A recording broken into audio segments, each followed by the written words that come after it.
Sejam todos muito bem-vindos a mais um vídeo do canal baseado em fatos reais. Hoje, mais uma história para vocês, mais uma viagem no tempo. Mas antes de irmos para a história, eu peço a vocês que deixem o like nesse vídeo, que me ajuda muito. Ajuda a impulsionar o canal, faz com que o YouTube entenda que vocês gostam desse conteúdo e assim ele o envia para mais pessoas. Se você chegou até aqui por causa desse vídeo, mas ainda não é inscrito, se inscreva no canal, ative o sininho de notificação. Você que já é inscrito, verifica aí se a sua inscrição está ok, porque assim o YouTube sempre te notifica quando eu postar um vídeo novo. Deixem um comentário, nem que seja um emoji. Eu fico sempre muito feliz de ler.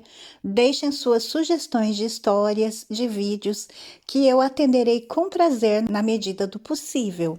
E compartilhem nas redes sociais com os parentes, os amigos, os vizinhos, só para eles virem até aqui, para também conhecerem as histórias do canal e também se inscrever.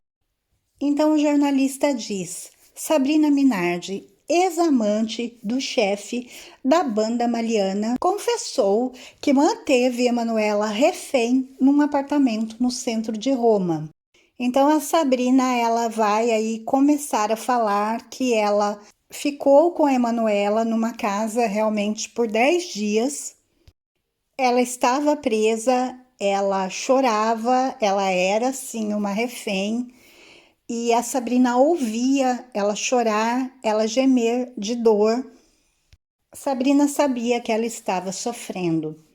Sabrina hoje ela é uma mulher que já tem uma certa idade, muita verdade naquilo que ela fala. Ser uma pessoa procurando atenção, procurando chamar atenção, se aparecer, pode. Nós nunca podemos duvidar da verdadeira motivação das pessoas, mas ela realmente passa sinceridade, não me parece alguém procurando fama. Ali revoltada com aquela situação, ao ver a menina naquela situação, e ela diz ao namorado dela: em que confusão você me meteu? E a resposta dele é: Sabrina, é tudo um jogo de poder. O Cano não ligou mais, depois do ano de 1983. E dessa maneira o caso esfriou e foi sendo esquecido pelas pessoas, não pela família. Muitos grupos, muitas pessoas apareceram querendo seu minuto de fama, falando que estavam envolvidos, que sabiam de alguma coisa, porém nada passava de especulação e de querer o seu momento de fama, nada, nenhuma novidade foi trazida, nada novo e nada que realmente pudesse ter credibilidade. Então o tempo passou, 10 anos se passaram. Emanuela não voltou, não houve nenhuma informação concreta, nenhuma novidade, nada, nada que pudesse solucionar, que pudesse dar resposta àquela família. Então, em 1993, a família recebe uma ligação dizendo que eles precisariam ir até o Ministério Público porque havia uma novidade sobre o caso e que eles precisariam ir até lá. Então o Pietro, juntamente com o pai, o irmão e o pai de Emanuela, vão até o Ministério Público. E chegando lá, então, eles recebem de uma pessoa uma fotografia. Mostram a fotografia e perguntam: acham que essa moça é a Emanuela? É uma foto ruim, não muito clara. Havia sido tirado de uma jovem em um convento em Luxemburgo. Mas sim, essa jovem se parecia muito com a Emanuela, a noviça que estava prestes a fazer os seus votos. O promotor disse então ao irmão dela: silêncio, segredo absoluto, não falem disso com ninguém. E foi realmente o que a família fez. Saíram dali, correram até o aeroporto e compraram as passagens para ir até Luxemburgo. Pedro com os pais vão então viajar, vão até Luxemburgo para ver se trata mesmo de Emanuela. No dia 22 de julho de 1993. Realmente assim uma operação, uma cena de filme. A polícia ali local, juntamente com a Interpol, cercam o convento, leva para um lugar secreto para se encontrar com a mãe. O chefe da polícia do estado, o senhor Cavalieri, estava com eles. E ele liga então para Roma e fala com um jornalista. E ele disse: se prepare, estamos levando a Emanuela para casa. A porta se abre e a mãe de Emanuela entra. Após, eles percebem que não é Emanuela, infelizmente. A mãe chora muito, a moça inclusive chorou também, não era ela. Voltam para casa, mas prontos para recomeçar, não desistem. Continuam na luta, na busca pela Emanuela. Emanuela ele falece em 2004. Acreditou que os investigadores e que o Vaticano, de alguma forma, iriam ajudar a família. Trazer Emanuela para casa. Mas antes de falecer, então, ele deixa aquelas palavras tão tocantes. Fui traído por aqueles a quem servi. Pois o Papa morreu. Provavelmente muitos no Vaticano pensaram, finalmente, o segredo está enterrado para sempre. O mais interessante é que poucas semanas depois do Papa falecer, uma nova testemunha surge. Ela Togliari apresenta um programa da TV italiana, de uma das TVs mais antigas da Itália, e o programa se chama Você Viu Essa Pessoa? Em 2005, 22 anos após o desaparecimento da Emanuela, uma mensagem foi deixada para esse programa. A mensagem dizia: para resolver o caso de Emanuela Orlandi, vocês precisam investigar quem está enterrado na Basílica do Santo Apolinário. E fiquem o favor que Renatino fez ao cardeal Poletti na época. Sempre havia muitas dicas e informações, mas essa, além de estranha, era muito importante. Se vocês querem saber quem está por trás do desaparecimento da Emanuela Orlandi, vá e descubra quem está enterrado na Basílica de Santo Apolinário. A Basílica de São Apolinário, ela fica no centro de Roma. E o mais impressionante é que fica próximo à escola de música da Emanuela. O último lugar que se tem certeza de desaparecer para sempre. A igreja realmente tem uma cripta, e dentro da cripta um sarcófago mármore.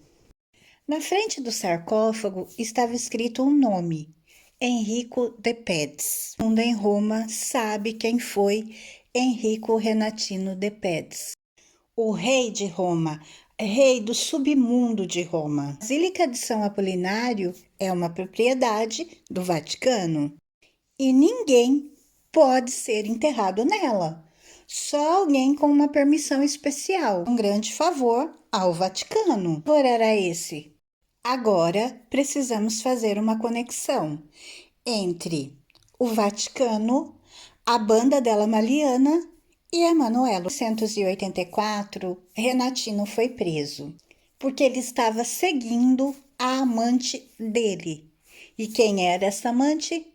Sabrina Minardi. Minardi, ela foi durante um bom tempo amante então do Renatino.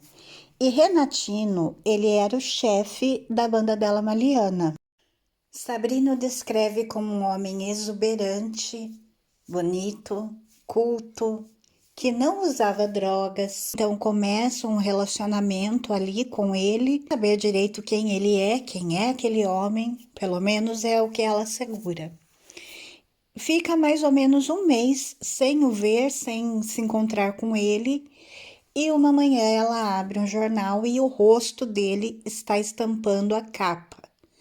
Na reportagem dizia que era procurado por ter praticado 8 homicídios. Ele disse que nunca havia machucado ninguém e que nem faria isso. E é óbvio que Sabrina acreditou.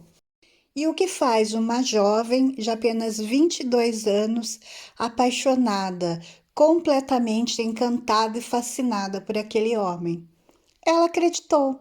mas o amor era grande e a convivência com o Renatino não era fácil. Sabrina, então, envolvida, apaixonada, acaba se envolvendo em tudo aquilo que Renatino fazia. E naquele verão em que a Emanuela desaparece, Sabrina já era usuária de substâncias entorpecentes. Ela vai com o Renatino para um lago numa noite para eles supostamente fazerem uso dessas substâncias.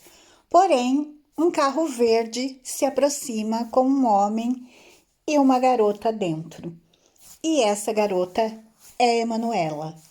Então o Renatino sai do carro, se afasta e conversa com aquele homem, volta e diz a Sabrina: Olha, nós temos que levar essa garota para tua casa, ela tem que ficar lá. E Renatino diz: é somente 2 ou 3 dias até resolvermos a situação. E a Sabrina simplesmente responde: tá bem. Os pais da Sabrina Minardi casa em uma cidadezinha a mais ou menos uns 30 minutos de Roma. Então é para essa casa, nessa cidadezinha, em que eles levam a garota. Chegando lá, já está lá uma senhora que eles chamavam de Adelaide, e essa Adelaide quem iria tomar conta então da garota que supostamente era Emanuela. Sabrina diz que Emanuela fica trancada em um quarto e que ela ouve Emanuela gemendo, chorando de dor, e que ela ficava o tempo todo trancada nesse quarto. Essa senhora que estava lá para cuidar da Emanuela entrava sempre no quarto e levava medicamentos para Emanuela e dizia: assim você vai ficar boa. Porém, a Sabrina Minardi, ela tem uma criança de que na verdade aquilo que era dado para Emanuela eram psicotrópicos para deixar ela calma, meio grogue. Sabrina percebe que ela está completamente dopada, a menina, que ela realmente não consegue se situar e por vezes não consegue nem entender direito o que estava acontecendo. Então, provavelmente estavam dando calmantes. A Sabrina diz que assim que ela vê então os cartazes, né, que a família começa a colar de Emanuela, imediatamente ela reconhece. Porém, ela alega que haviam cortado o cabelo de Emanuela bem curto, mas ela falou que não tinha como se confundir. Era aquele rosto. A menina era Emanuela.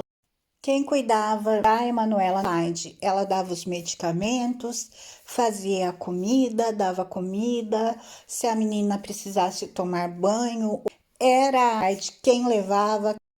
Passaram-se então 10 dias e a menina precisava ir embora. Então chega um dia em que esse mesmo homem do carro verde, da BMW verde, vai até lá para buscar Emanuela. Até onde Sabrina Minardi tem conhecimento, ela foi levada para uma outra casa em Monte Verde.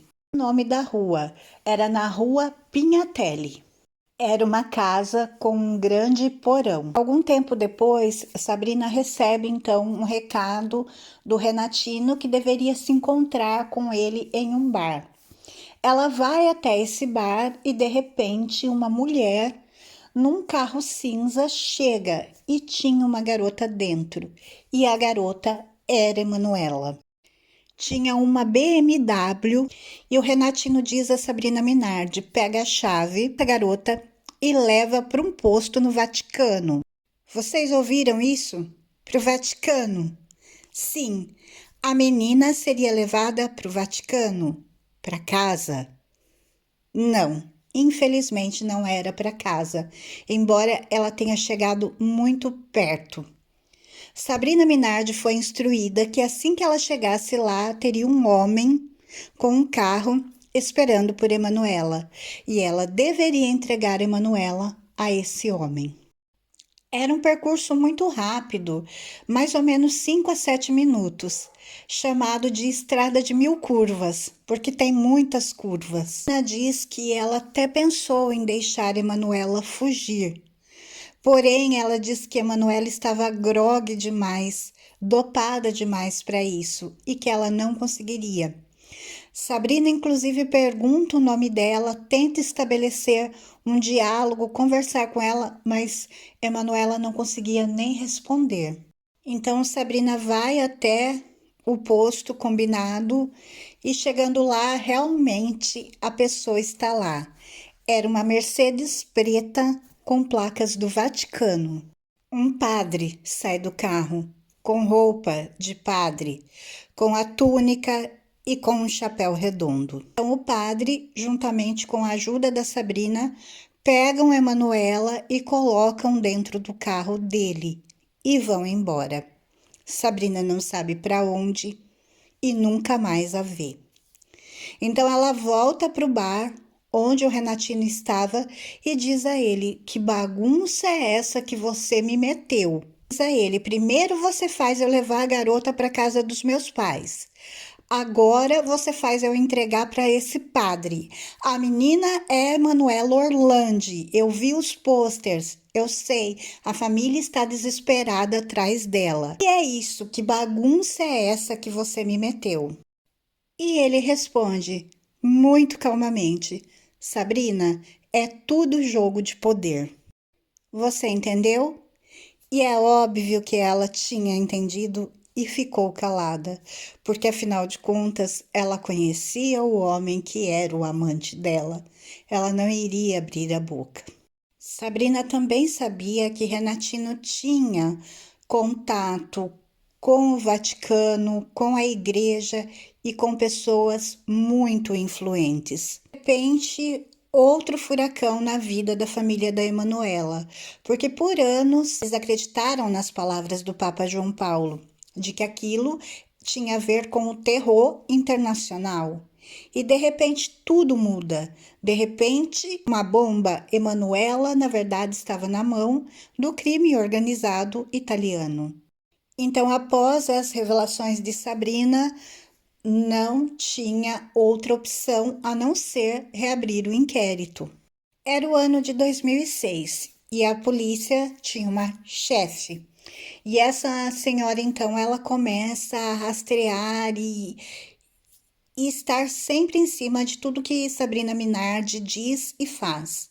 Ela diz que no começo ela achou, não acreditou na verdade, achava tudo muito estranho, aquela história, um padre com roupa de padre, no meio da noite, indo buscar uma menina que estava sequestrada, tudo muito fantasioso. Porém, algo vai impressionar essa policial e é a mesma coisa que impressiona a jornalista que tem o primeiro contato com Sabrina Minardi. A mesma história com os mesmos detalhes. E nós bem sabemos que a pessoa que mente, que inventa, ela não consegue. Ela pode até contar a mesma história, mas ela sempre vai escorregar, falar uma coisa diferente ou dar um detalhe diferente. Porém, no caso de Sabrina, isso não acontecia. Era sempre a mesma história, com os mesmos detalhes. Se perguntado de outras formas, ela não entrava em contradição, ela não se atrapalhava, ela falava sempre a mesma coisa. Então, para o policial que é treinado, ele consegue perceber que ali tem verdade, que a pessoa está falando uma verdade. Então, essa policial, ela começa a fazer as investigações normais. A primeira coisa que ela vai fazer é ir pela Via das Mil Curvas para ver se o tempo gasto é mesmo aquele. Depois, ela vai então até o apartamento na rua indicado por Sabrina para ver se o apartamento existia e ela consegue então uma planta, uma cópia da planta do apartamento e vê que o apartamento é exatamente como Sabrina havia descrito, inclusive com o porão, que provavelmente foi onde a Manuela ficou. E ela descobre, então, através desse documento, havia sido comprado por uma mulher chamada Daniela. Mas quem era Daniela? Era uma pessoa que era ligada a um grupo que tinha ligações com a banda dela Maliana. Então, eles viram que não existia outra alternativa a não ser que a história da Sabrina Minardi era verdade. Ela descreveu perfeitamente o apartamento e todas essas ligações da pessoa que comprou com a banda dela Maliana, onde O Renatino era o chefe, tudo isso show. E aí não tinha como negar, não tinha como duvidar. Sabrina Minardi dizia a verdade. Vai até esse apartamento e eles descobrem que lá havia sido construído realmente perto do porão algo como uma parede para que fosse realmente um quarto secreto, um lugar onde desse para esconder uma pessoa. E assim a aparência do quarto era realmente de uma masmorra, de uma prisão, inclusive com grades. Aquilo foi construído para que alguém estivesse preso ali. E como tudo que Sabrina Minardi disse era verdade, provavelmente quem ficou presa ali foi Emanuela. A família de Emanuela não tem dúvida. Eles têm certeza de que realmente a banda della Maliana está envolvido no sequestro e no desaparecimento da Emanuela. A certeza que se tem é que o sequestro e o desaparecimento de Emanuela Orlandi não tem a ver com política, mas sim tem motivos religiosos. Mas o que a banda della Maliana tem a ver com tudo isso? Onde foi que eles entraram? Por que uma gangue como a banda della Maliana está envolvida no sequestro dessa menina? Por que razão? Mas antes, quem é a banda della Maliana? O que eles tinham a ver com o Vaticano?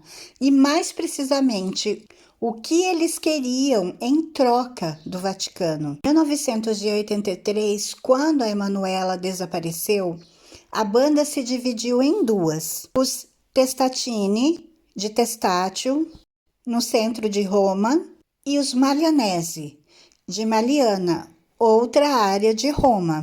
Os primeiros eram então chefiados por Renatino e os outros por Maurício Abatino.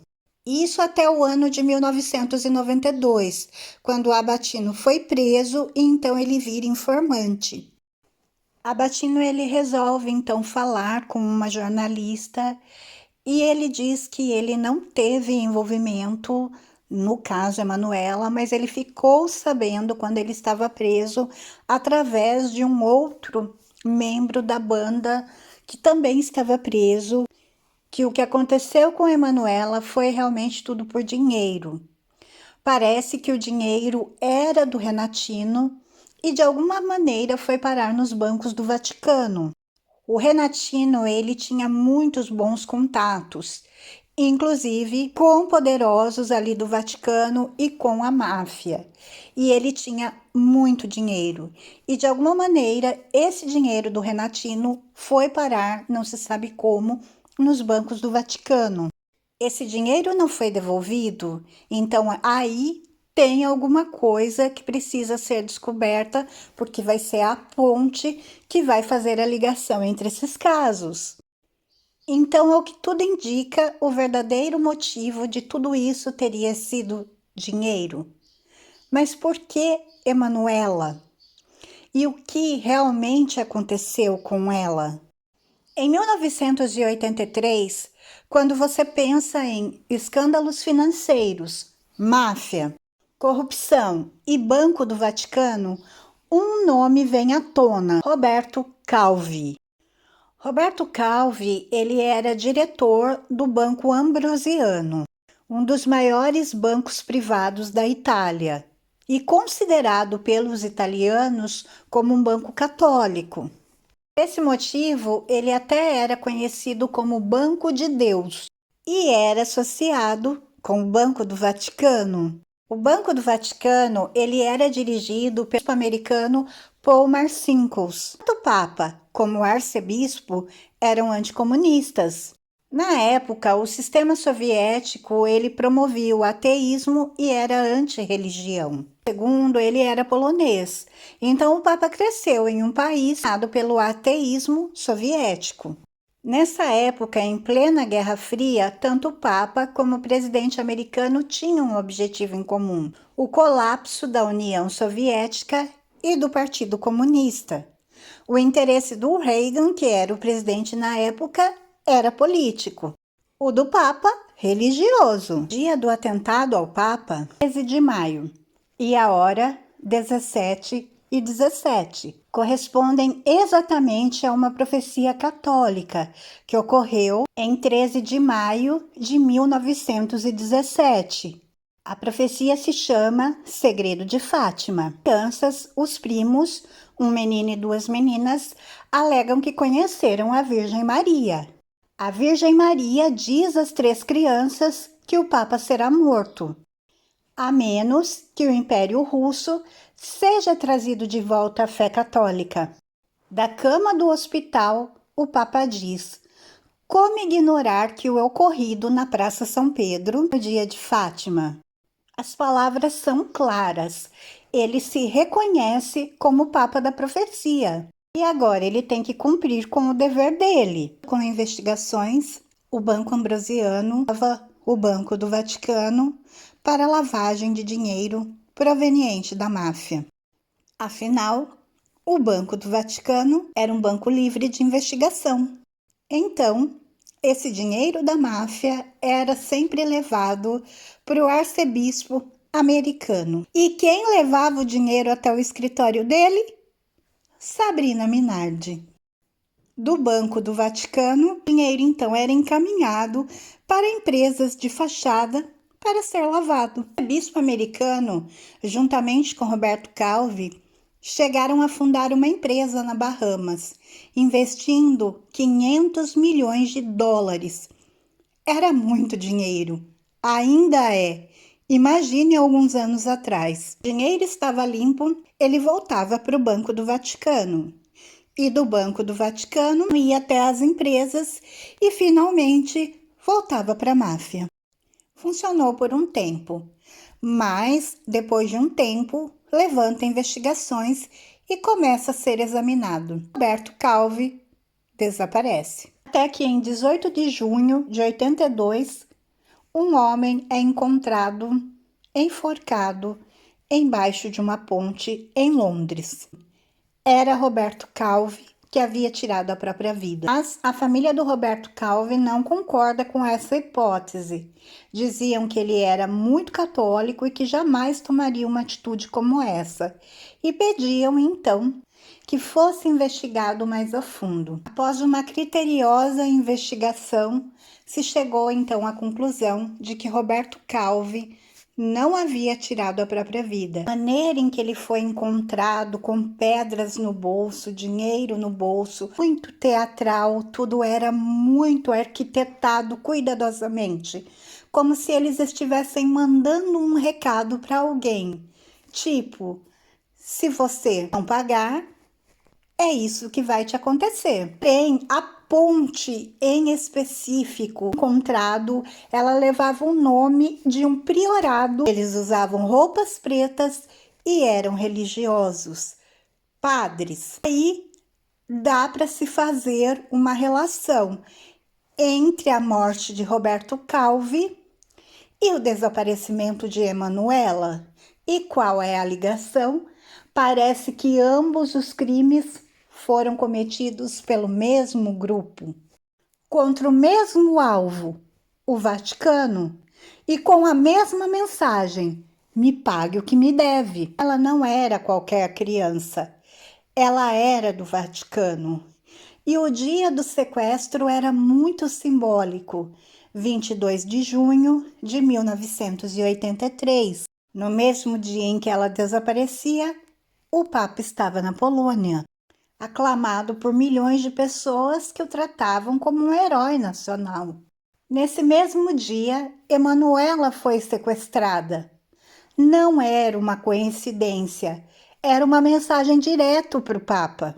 Sabemos que usou o nosso dinheiro, o dinheiro da máfia, da banda dela Maliana. Devolva o nosso dinheiro. A pista torna isso mais clara. A conexão do dinheiro da máfia com o desaparecimento de Emanuela. Se o que a Sabrina diz é verdade, o que aconteceu com Emanuela? Quanto tempo ela ficou no Vaticano? Para onde ela foi levada? O que se tem a certeza até esse momento, com tudo que a gente já viu e conheceu sobre a história, é que o Vaticano sabe exatamente onde está e o que aconteceu com Emanuela. Em de 2013, 6 anos depois do depoimento da Sabrina Minardi, com todas as questões da máfia em aberto, surge uma nova testemunha misteriosa. Essa testemunha disse: a verdade é que foi tudo armado para parecer que foi tudo feito pela banda Maliana. Mas não foi. A verdade é que membros do Vaticano sequestraram uma cidadã sua. E essa testemunha diz, na frente das câmeras: Tesouro, você está falando com quem criou o caso Orlandi. Quem era essa pessoa? Quem era essa testemunha? Um homem? Uma mulher?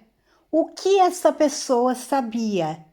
E por que a pessoa disse: você está falando com quem criou o caso Orlandi?